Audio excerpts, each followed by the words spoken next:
Fala aí, pessoal, tudo bem?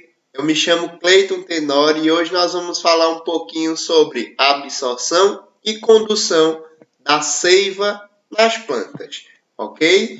Vamos dar início com a absorção e condução da seiva mineral. Quando eu falo em seiva mineral, eu estou falando de água e sais minerais, que saem de onde? Saem do solo, através de absorção pela raiz e vão até as folhas, ok? Então, toda vez que eu falar de seiva mineral, eu estou falando, na verdade, de condução através do xilema e eu estou falando de seiva bruta, ok? Água e sais minerais. Tranquilo? Basicamente, essa água e sais minerais, elas vão entrar na planta, na verdade, através ali das extremidades das raízes. E, basicamente, ou especialmente, pelos pelos absorventes. Então, esses pelos têm essa função de absorção de água. Existem duas formas da água percorrer ali o caminho do solo para dentro da planta e chegar ali até o xilema. A primeira delas é através do entre células, certo? Através ali da forma intercelular entre as células, que nós chamamos de apoplasto. E está aqui, ó, a água entra e consegue percorrer o caminho entre as células, ou seja, de forma intercelular.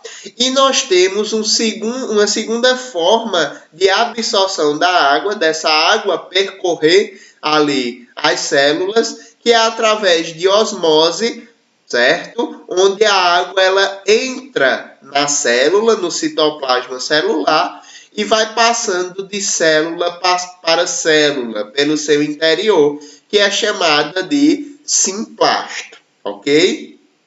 O interessante de salientar é que a planta ela só consegue absorver através do apoplasto, ou seja, através dos espaços intercelulares, até chegar na endoderme.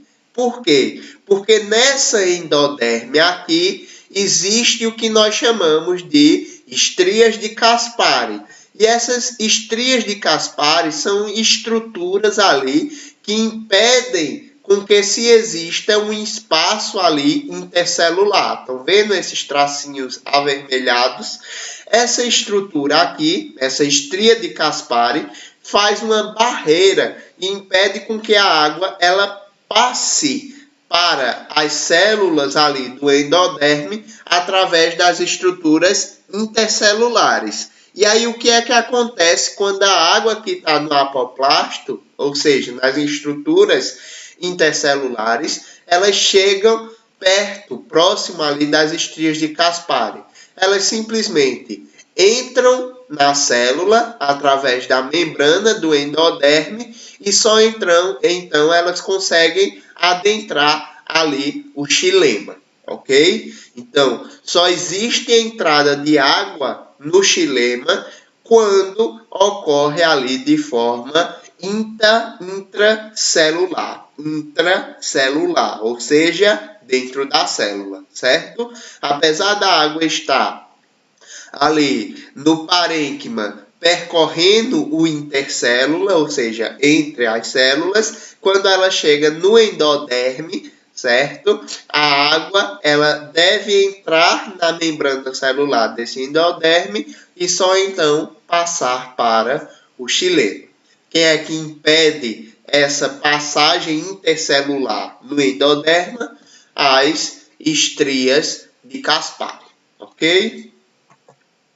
Gente, para essa transferência, para essa condução ali de seiva mineral, nós temos a hipótese de coesão-tensão. Vejam o que acontece. A planta, ela absorve a água e sais minerais na sua raiz e ela leva contra a gravidade, ok? Contra a gravidade até as suas folhas. O que acontece nesse caminho é que quando a água ela é absorvida nas raízes, ocorre algo muito interessante que é chamado de coesão entre as moléculas de água. Ou seja, basicamente, as moléculas de água, elas se aprisionam ali através das pontes de hidrogênio, certo? Fora isso, os vasos condutores ali do xilema formam uma espécie de capilaridade, formando uma coluna de água, ok? Essa capilaridade, ela vai ser responsável ali por gerar coesão junto ali com as moléculas de água e fazer com que a água ela suba. Só que na verdade, a água ela consegue subir através de um outro aspecto muito interessante, que é a transpiração, certo? O que é que acontece? A planta ela possui o que nós chamamos de estômatos, e esses estômatos eles liberam a água através da evapotranspiração. Quando acontece da água que está próxima ali das folhas evaporar, o que surge é uma tensão ao longo do xilema. Vejam, a molécula de água ela se desprendeu, ela saiu do xilema. Quando ela saiu, surge uma tensão nesse vaso do xilema e essa tensão faz com que a coluna d'água ela suba. E aí evapora-se mais água. Quando evapora mais água, acontece mais tensão ali do xilema e a coluna de água ela sobe novamente. Então se liga, o que é a hipótese de coesão e tensão? Nada mais é do que a seiva mineral é arrastada da raiz até a folha por forças geradas pela transpiração da folha. O que é que acontece? A água é absorvida do solo, as moléculas de água interagem através ali da atração de pontos de hidrogênio e juntamente com o processo de capilaridade do xilema forma uma coesão, forma-se uma coluna. Lá na folha acontece o processo de evapotranspiração, que nada mais é do que a saída ali das moléculas de água para o ambiente. É uma transpiração, ok? Nessa transpiração, o xilema ela perde ali as moléculas de água. Quando ele perde essas moléculas de água, ocorre a formação de uma tensão no xilema. E aí a coluna d'água formada ali pela coesão, ela sobe, ok? E por onde ocorre essa transpiração? Essa transpiração ela ocorre através dos estômatos. E os estômatos são estruturas ali responsáveis por essa transpiração e obtenção de gás carbônico e liberação de oxigênio também, certo? Que ficam na parte ali ventral das folhas, a parte de baixo das folhas. Esses estômatos, eles se fecham e se abrem por diversos aspectos. Por exemplo, quando existe bastante luminosidade, ok? Esses estômatos, eles conseguem se abrir. Então, eles se abrem com luminosidade, que é para manter ali o fluxo de fotossíntese, de entrada e absorção ali do dióxido de carbono e liberação do oxigênio. Durante a baixa luminosidade, esses estômatos, eles se fecham porque essas células guardam, elas como se murcham, a parede celular murcha e faz com que o estômago ele se feche. É muito interessante também porque plantas que absorvem muita água e ficam bastante entumecidas, elas fazem com que a parede celular ali no estômago, ela se incline. E ao se inclinar, o estômago fica aberto. Ao abrir, dá-se a observar, né, o que nós chamamos de ostíolo. Esse ostíolo é onde fica armazenado ali um pouco de dióxido de carbono, principalmente durante a noite, e também ocorre a absorção de oxigênio, certo? Mas é por esse estímulo que passa-se ali o processo de transpiração, de evapotranspiração, ok? Esse estômato ele vai ser formado basicamente por células guarda, que são as que se abrem e que se fecham, e células anexas, certo? Essas células anexas elas contribuem nesse processo de fechamento e abertura ali do estômago.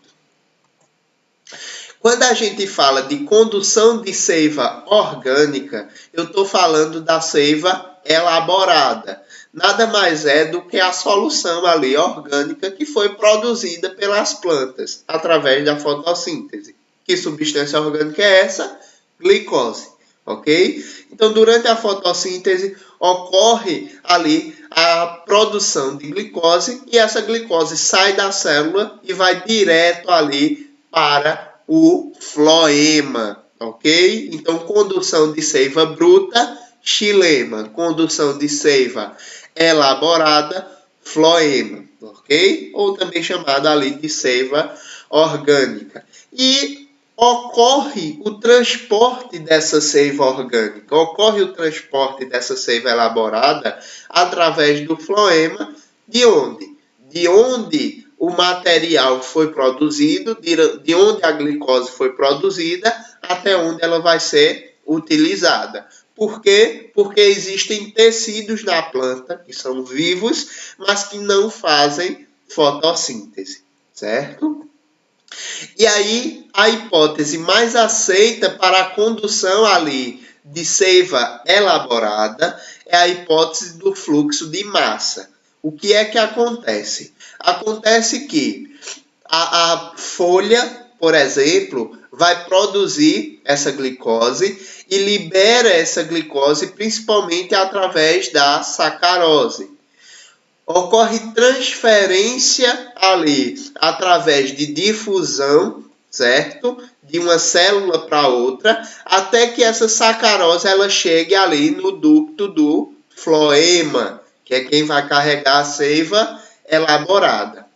A concentração alta de açúcar faz com que, por osmose, a água ela passe de um ambiente menos saturado para um ambiente mais saturado.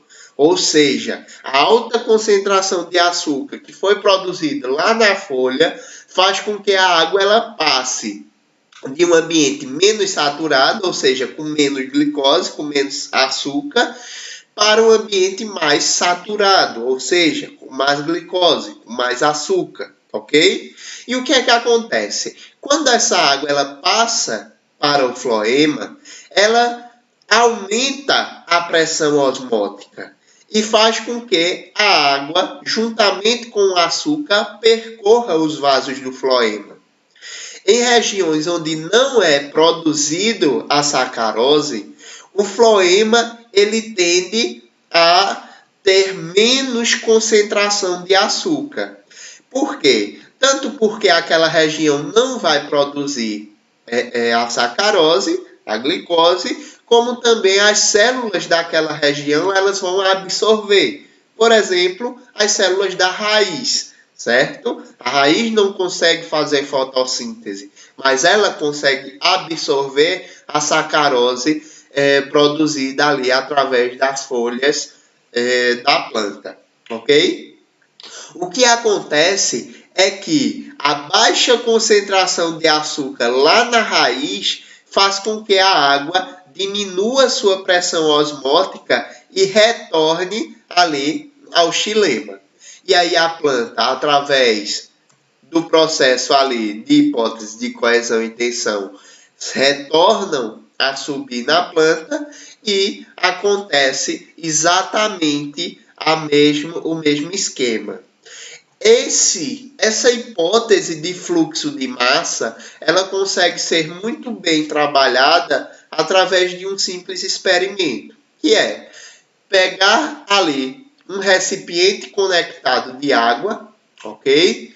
e colocar bolsas ali que consigam absorver água. Onde? Uma bolsa eu coloco a sacarose, coloco a glicose, e na outra bolsa eu deixo vazia. Quando eu encaixo esse tubo com essas bolsas semipermeáveis, o que vai acontecer é a absorção da água ali na região concentrada de sacarose, e essa solução concentrada ali de sacarose pressiona através de um fluxo, certo? Essa água, e essa água vai levar sacarose para outras regiões, para a região menos concentrada. Quando ocorre a dispersão da sacarose, aquela água, ela vai ser eliminada no sistema e tudo inicia novamente. Então vamos recapitular essa hipótese do fluxo de massa. Vejam, a célula produz o açúcar, certo? Produz a glicose através da fotossíntese e simplesmente elimina parte dessa glicose, parte dessa sacarose para células vizinhas até chegar no floema. No floema vai existir regiões de elevada concentração de açúcar e, lógico, vão aumentar a pressão osmótica, certo? Fazendo com que a água que estava no xilema, ela passe para o floema. Ao passar, eu vou gerar um processo de condução dessa água. Então, a água absorvida no xilema junto do açúcar vão tender a descer. Ou seja, eu vou levar esse açúcar aqui para regiões que são menos concentradas. Quando eu chego na região menos concentrada, como é o caso ali da raiz, a sacarose vai ser absorvida por essas células para mantê-las vivas e a pressão osmótica ela vai ser reduzida. Como eu tenho uma menor concentração, a água vai tender a retornar para onde? Para o xilema e o fluxo ele se repete. Existe uma importância muito grande na planta em relação à osmose. Então, basicamente, quem vai gerar ali funcionamento na célula são os processos osmóticos. E aí, um exemplo bem típico é o de entrada e saída de água na célula. Por exemplo, uma célula normal, em condições normais, ela tem a mesma quantidade de água fora e dentro da célula, mantendo ali uma concentração isotônica, ok? Quando eu tenho mais sais na região interior do que na região exterior, o que acontece é a entrada de água nessas células. No inverno, quando a absorção de água ela é muito grande, as células elas tendem a ficar entumecidas, cheias. Por quê? Porque existe uma absorção de água maior, um entumecimento maior dessas células, e essas células elas passam a possuir a característica hipotônica, ok? Quando a concentração de água, de sais, ela vai ser maior fora da célula do que dentro, a planta ela tende a perder água. E ao perder água, ela fica com um meio hipertônico, uma solução ali hipertônica, certo? Fazendo com que a célula ela murche. Então existe uma importância muito grande ali da osmose nas plantas, ok? E foi explicado durante esse processo de condução de seiva. Então, gente, era isso que eu tinha para passar para vocês. Muito obrigado e até a próxima.